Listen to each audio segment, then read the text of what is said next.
আসসালামু আলাইকুম। অনেকেই আজকাল একটা প্রশ্ন করছেন, এআই কি আমাদের চাকরি নিয়ে নেবে? সোশ্যাল মিডিয়া খুললেই দেখা যায় কেউ বলছে প্রোগ্রামারদের দিন শেষ হয়ে গিয়েছে, কেউ বলছে ডিজাইনারদের আর দরকার হবে না, আবার কেউ বলছে অফিসের অর্ধেক মানুষকেই এআই রিপ্লেস করে ফেলবে। কিন্তু আমি যদি বলি এআই আপনার আমার কারোরই চাকরি নেবে না, বরং আপনার সবচেয়ে বড় প্রতিযোগী হবে সেই মানুষ যে আপনার চেয়ে এআই ভালোভাবে ব্যবহার করতে জানে। আজকের ভিডিওতে আমরা দেখব কেন এআই চাকরি ধ্বংস করার চেয়ে বেশি পরিবর্তন করছে কাজ করার সিস্টেম, এবং আপনি কিভাবে নিজেকে ভবিষ্যতের জন্য প্রস্তুত করতে পারেন। ইতিহাসের পাতা উল্টালে একটা অদ্ভুত মিল পাওয়া যায়। যখনই পৃথিবীতে কোনো নতুন প্রযুক্তি এসেছে, মানুষ প্রথম দেখায় তাকে কখনোই স্বাগত জানায়নি, বরং ভয় পেয়েছে। যেমন ধরুন 1760 সালের শিল্প বিপ্লবের সময় যখন বাষ্পীয় ইঞ্জিন আর বড় বড় কলকারখানা এলো, মানুষ ভেবেছিল শ্রমিকদের আর কোনো প্রয়োজনই হবে না, সবাই কাজ হারাবে।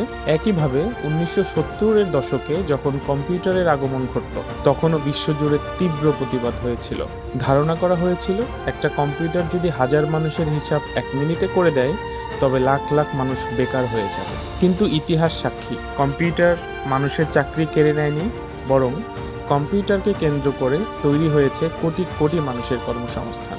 আজকে 2026 সালে দাঁড়িয়ে আমরা ঠিক এরকম আরেকটি মোড়ে এসে পৌঁছেছি। প্রযুক্তি দুনিয়ার নতুন এক দানব, যার নাম হচ্ছে আর্টিফিশিয়াল ইন্টেলিজেন্স অথবা এআই। আর চারপাশের সবচেয়ে বড় প্রশ্নটা হলো, এআই কি আমার চাকরি খেয়ে দিবে? আজকের ভিডিওতে আমরা এই ভয়ের ভেতরের আসল সত্যটা জানার চেষ্টা করব।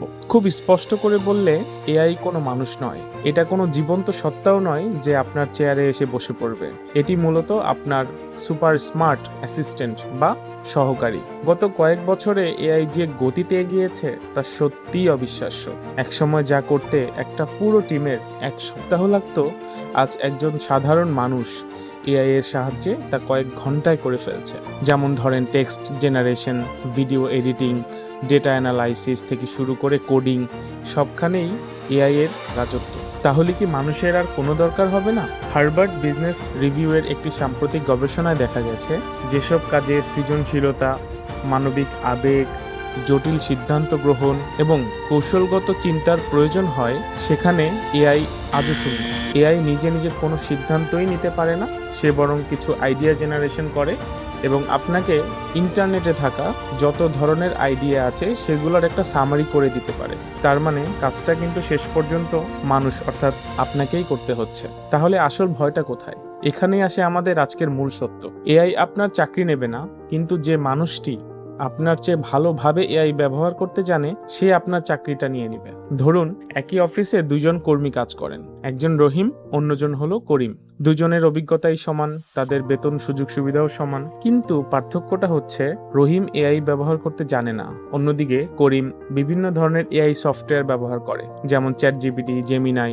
যে রিপোর্ট তৈরি করতে রহিমের 5 ঘন্টা লাগে, সে রিপোর্ট করিম অনায়াসেই 1 ঘন্টায় করে ফেলতে পারে। প্রেজেন্টেশনের বেলায়ও সেম, যে তথ্য খুঁজে পেতে করিম অনেক সময় ব্যয় করে, রহিম সেখানে এআই ব্যবহার করে দ্রুত সিদ্ধান্ত নিয়ে নেয়। এবার আপনিই ভাবুন, কোম্পানি যখন পদোন্নতি দেবে কাকে বেছে নেবে? কিংবা কোম্পানি যখন নতুন টিম লিডার খুঁজবে কাকে এগিয়ে রাখবে? অথবা অর্থনৈতিক চাপের সময় কোনো কর্মীকে বেশি মূল্যায়ন করবে? সেখানেই মূল বিষয়টি লুকিয়ে আছে। এআই আপনার চাকরি নিচ্ছে না, বরং এআই ব্যবহার করে আরো দক্ষ হয়ে ওঠা মানুষ আপনার প্রতিযোগী হয়ে উঠছে। সিলিকন ভ্যালির একদল প্রযুক্তিবিদের মতে, এআই এর কারণে চাকরি চলে যাওয়া এই শব্দটিই ভুল। আসলে যা ঘটছে তা হলো জব ইভলিউশন বা চাকরির রূপান্তর। যারা এই রূপান্তর মেনে নিচ্ছে না, বাজার থেকে তারাই হারিয়ে যাচ্ছে। এআই সবচেয়ে ভালো কাজ করে যেখানে, সেখানে একই ধরনের কাজ বারবার করতে হয়, যেমন data entry, basic customer support, সাধারণ রিপোর্ট তৈরি, প্রাথমিক কন্টেন্ট লেখা অথবা রুটিন অফিসের কাজ। কারণ এআই ক্লান্ত হয় না, দ্রুত কাজ করে, বিশাল পরিমাণ তথ্য মুহূর্তের মধ্যেই বিশ্লেষণ করতে পারে। কিন্তু কিছু কাজ এখনো মানুষের হাতেই নিরাপদ, যেসব কাজে মানুষের সৃজনশীলতা, নেতৃত্ব, আবেগ বোঝার ক্ষমতা এবং জটিল সিদ্ধান্ত গ্রহণ থাকে। যেমন ডাক্তার, শিক্ষক, উদ্যোক্তা, ম্যানেজার, আইনজীবী, মনোবিজ্ঞানী কিংবা দক্ষ কারিগর। এআই একজন মানুষের রিপোর্ট বিশ্লেষণ করতে পারে, কিন্তু রোগীর চোখের ভয় সে পড়তে পারে না। এআই ব্যবসার তথ্য বিশ্লেষণ করতে পারে, কিন্তু অনিশ্চিত পরিস্থিতিতে সাহসী সিদ্ধান্ত নিতে পারে না। আপনি কিভাবে নিজেকে বাঁচাবেন? তাহলে এই বদলে যাওয়া পৃথিবীতে টিকে থাকার উপায়ই বা কি? উপায়টা খুবই সহজ। আপনাকে একজন এআই পাওয়ার্ড প্রফেশনাল হতে হবে। আজ থেকেই 3টি কাজ শুরু করতে পারেন। 1. ভয় পাওয়া বন্ধ করুন এবং শিখুন। এআই আপনার শত্রু নয়, আপনার টুল। চ্যাটজিপিটি, জেমিনাই বা অন্যান্য যে টুলসগুলো আছে সেগুলো কিভাবে ব্যবহার করতে হয়, কিভাবে প্রম্পট দিতে হয় তা নিয়মিত প্র্যাকটিস করুন। 2. হিউম্যান স্কিল বাড়ান। ইমোশনাল ইন্টেলিজেন্স, নেগোসিয়েশন, লিডারশিপ এবং ক্রিটিক্যালি থিঙ্কিং, এই স্কিলগুলো বাড়ান। এগুলো এআই কখনো শিখতে পারবে না। 3. আজীবন শিক্ষার্থী হন। মনে রাখবেন, ডিগ্রির মেয়াদ শেষ হতে পারে, কিন্তু শেখার কোনো মেয়াদ নেই। প্রতিদিন নিজেকে অন্তত 1% আপডেট করুন। ক্যালকুলেটর আবিষ্কারের পরে গণিতবিদদের চাকরি যায়নি, বরং বড় বড় হিসাব করার গতি বেড়েছিল। এআইও ঠিক তেমনই একটা আধুনিক ক্যালকুলেটর।